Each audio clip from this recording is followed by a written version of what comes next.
নাজিরাবাদে যেখানে আমরা রয়েছি এখানে কিন্তু ভেতরের অবস্থাটা তুমি দেখো যে এখানে বিভিন্ন প্রায় পুড়ে ধ্বংসস্তূপে পরিণত হয়েছে এবং দুটো আমরা যেরকমভাবে দেখছি যে দুটো গোডাউন রয়েছে, একটি হচ্ছে ডেকোরেটরের গোডাউন এবং আরেকটি হচ্ছে খাদ্য সামগ্রী সেইখানের গোডাউন, এবং দুটোই প্রায় পুড়ে গেছে এবং বেশ কিছু অংশে শেড ভেঙে গিয়েছে।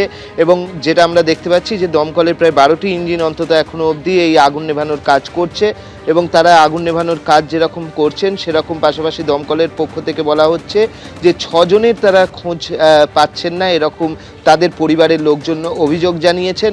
যদিও পুলিশ সূত্রে যেটা জানা যাচ্ছে যে এখনও অবধি মোট 19 জন পরিবার তারা এসে পুলিশের কাছে নাম লিখিয়েছেন যে তাদের পরিবারের সদস্যদের সঙ্গে তাদের যোগাযোগ হচ্ছে না। 19 জন নাম লিখিয়েছেন যে তাদের পরিবারের সদস্যদের সঙ্গে যোগাযোগ হচ্ছে না।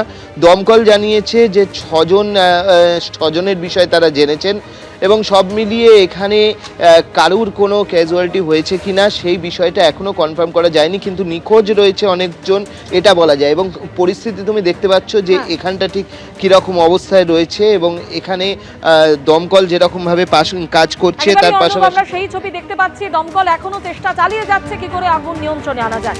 আপাতত তোমায় ধন্যবাদ।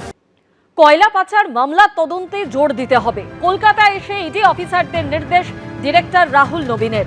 আরো বিস্তারিত জানতে কথা বলবো, আমাদের প্রতিনিধি প্রকাশ সিনহা আমাদের সঙ্গে রয়েছেন। প্রকাশ, এ বিষয়ে ইডি সূত্রে কি জানতে পারছো? না দেখো, ইডি ডাইরেক্টর রাহুল নবীন তিনি কলকাতায় এসেছিলেন এবং তদন্তকারী অফিসারদের সঙ্গে তিনি কথা বলেছেন। ইডি সূত্রের খবর, কয়লা পাচারের যে তদন্তকারী অফিসার বা যারা তদন্ত করছে তাদের তিনি নির্দেশ দিয়েছেন যে জোর দিতে হবে, কয়লা পাচারের যে তদন্ত সেটা কিন্তু এগিয়ে নিয়ে যেতে হবে।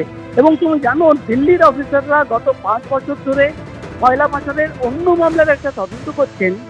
ডাইরেক্টর নির্দেশ দিয়েছেন যে যারা গত 5 বছর ধরে এই মামলার তদন্ত করেছে, অন্যভাবে তাদের হাতে তথ্য প্রমাণ উঠে এসছে, তাদের সঙ্গে কথা বলতে হবে। তাদের কাছে কি তথ্য প্রমাণ রয়েছে বা এই গোটা মামলায় প্রভাবশালীদের কাদের কাদের নাম সামনে এসছে, তাদের বিরুদ্ধে কি এভিডেন্স রয়েছে, তাদের সঙ্গে কোঅর্ডিনেশন করে সেই তথ্য নিজের হাতে নিয়ে এখন যে নতুন করে কলকাতায় কয়লা পাচারের তদন্ত শুরু হয়েছে সেখানে কিন্তু সেটা কাজে লাগাতে হবে। অর্থাৎ দিল্লি এবং কলকাতার অফিসাররা একসঙ্গে কথা বলে মিলে এবং তথ্য প্রমাণ তারা কিন্তু শেয়ার করবে এবং সেই নিয়ে কিন্তু তদন্তে এগিয়ে নিয়ে যাবে।